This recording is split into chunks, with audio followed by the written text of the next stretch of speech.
أعوذ بالله من الشيطان الرجيم.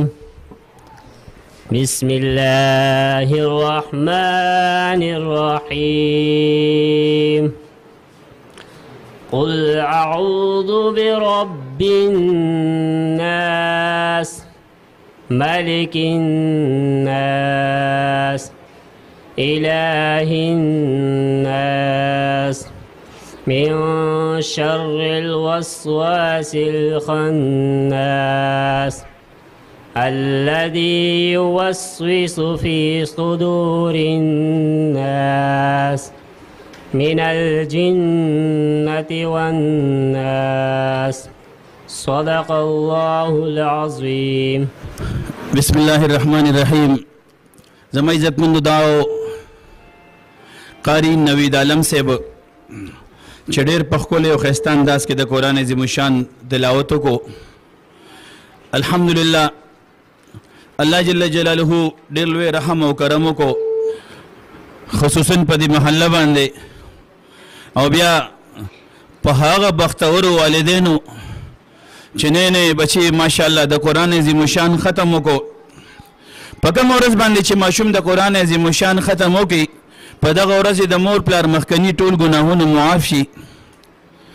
او په کوم ورځ باندې چې د قرآن عظیم الشان ختم ماشوم وکړي، دا دومره لویه د سعادت خبره ده چې په ورځ د قیامت به مور او پلار ته د سرو تاجونه ورپسریږي.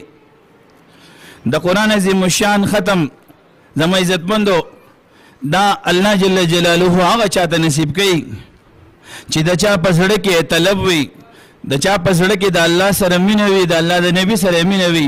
نو په دې کورنۍ باندې ماشاءالله الله جل جلاله ډېر لوی رحم وکړو چې نن بچي د قرآن عظیم الشان پوره 13 سپارې په ناظره باندې ختم وکړو. او زما عزتمندو دا ډېره د سعادت خبره ده، دا ډېره د خوشحالۍ خبره ده. د چا چې والدین نیکان وي، صالحان وي، نو الله ولې بچیم نیکان او صالحان ورکوي. څوک چې د نیکانو او صالحانو مجلسونو کې کینی، صحبت صالح تو را صالح کند، صحبت طالح تو را طالح کند. نو چې څوک خو سره کینی نو الله جل جلاله دغه خلق ښه، او چې بدو سره کینی او غلطو مجلسونو کې کینی نو لازمي به دغه انسان بیا غلط شي او بد شي.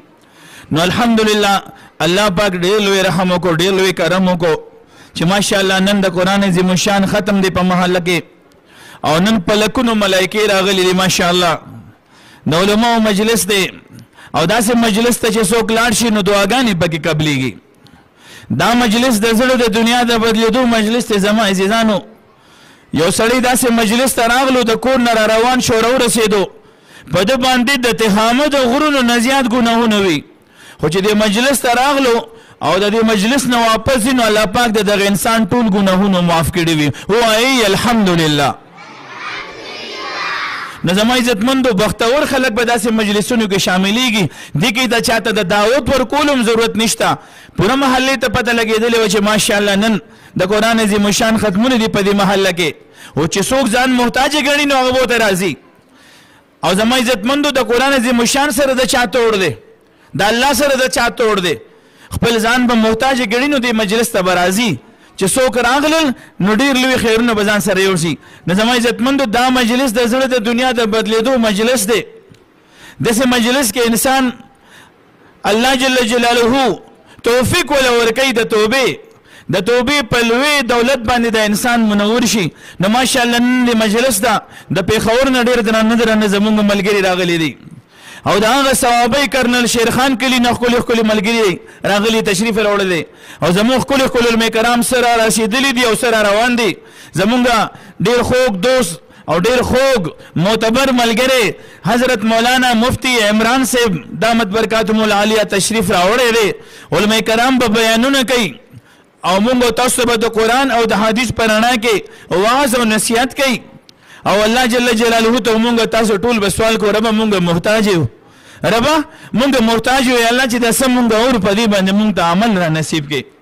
نو دا مجلس زما عزتمندو ډېر روحاني مجلس دی، ډېر پر نور مجلس دی، او الحمدلله ټول محلې ته دعوت ورکړی شوی دی.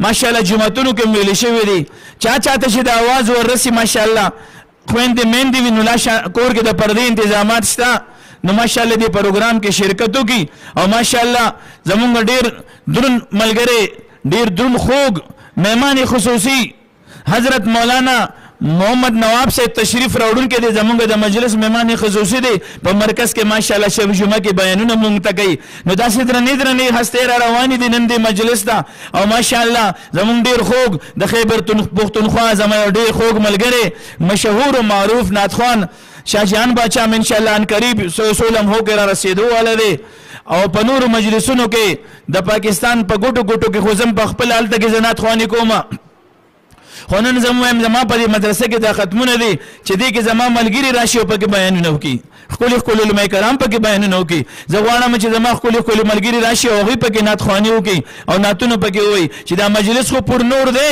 زما د دغه ملګرو درنو ملګرو راتلو سره به الله جل جلاله دا مجلس نورم پر نور کړي الله جل جلاله دې موږ تاسو ټولو ته عمل